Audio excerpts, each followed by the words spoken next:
सभी 7 सीटों पर उम्मीदवारों की घोषणा कर दी है।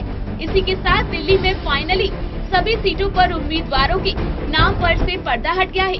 हालांकि इस बार बीजेपी ने दिल्ली की उत्तर पश्चिमी सीट से बीजेपी सांसद उदित राज का पत्ता काट दिया है और उदित राज की टिकट सूफी गायक हंसराज हंस की झोली में डाल दी है। ये बात उदित राज को किस हद तक चुभी है, इसका अंदाजा इसी बात से लगाया जा सकता है कि उदित राज ने अपनी सीट पर किसी और के नाम का ऐलान होते ही ट्विटर पर से अपने नाम के आगे से चौकीदार हटा दिया है और उदित राज चौकीदार से फिर से डॉक्टर बन गए। हालांकि कुछ ही देर बाद उन्होंने फिर से अपने नाम के आगे चौकीदार लगा लिया। पिछले कई दिनों से उदित राज को टिकट मिलने पर संशय बरकरार था। इससे पहले उदित राज ने आज सुबह ही ट्वीट करते हुए लिखा था कि मैं टिकट का इंतजार कर रहा हूं। अगर टिकट नहीं दी जाती है तो मैं पार्टी को अलविदा कह दूंगा। इंडिपेंडेंट भरू कि नहीं, उसके संबंध में कार्यकर्ताओं को 9-10 बजे यहाँ पर बुलाया है। इंतजार मैं करूँगा पार्टी का अभी भी घंटा 2 घंटा, नहीं तो पार्टी तो छोड़ना ही है। और इंडिपेंडेंट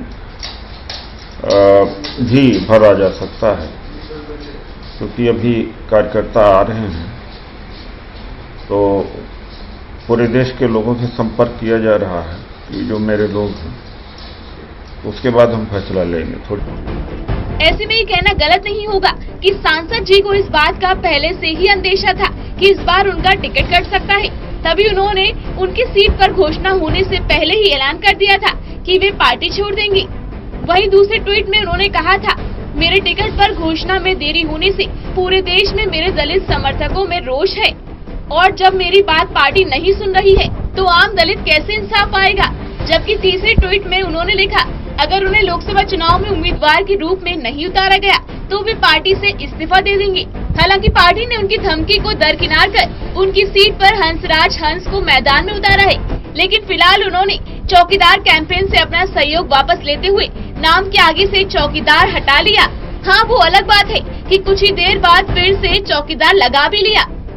वहीं अब अगर डॉक्टर उदित राज के सियासी सफर की बात की जाए तो उदित राज ने 2014 के लोकसभा चुनाव से ठीक पहले बीजेपी ज्वाइन की थी और कांग्रेस प्रत्याशी कृष्णा तीरथ को हराकर जीत दर्ज की थी।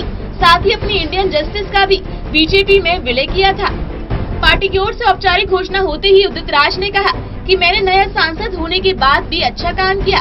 मैं दलितों की आवाज उठाता रहा हूँ। मैं बीजेपी का दलित चेहरा हूँ, आवाज उठाने वाला और जनाधार वाला। पार्टी छोड़ रही है तो हमें तो जाना ही है। वही अब अगर बात सिंगर हंसराज हंस के सियासी सफर की जाए तो हंसराज हंस ने अपने सियासी सफर की शुरुआत जनवरी 2009 में शिरोमणि अकाली दल से की थी। वे जालंधर सीट से चुनाव भी लड़े थे लेकिन हार गए थे। 18 दिसंबर 2014 को हंसराज हंस ने अकाली दल छोड़कर फरवरी 2016 में कांग्रेस ज्वाइन कर ली थी।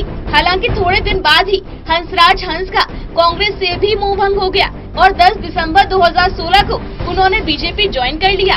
बता दें कि बीजेपी ने इस बार 2 सीटों पर दांव खेला है। दिल्ली में उसने अपने 2 मौजूदा सांसदों का टिकट काटा है और पूर्वी दिल्ली से सांसद महेश गिरी और उत्तर पश्चिम से सांसद उदित राज का टिकट काट दिया है।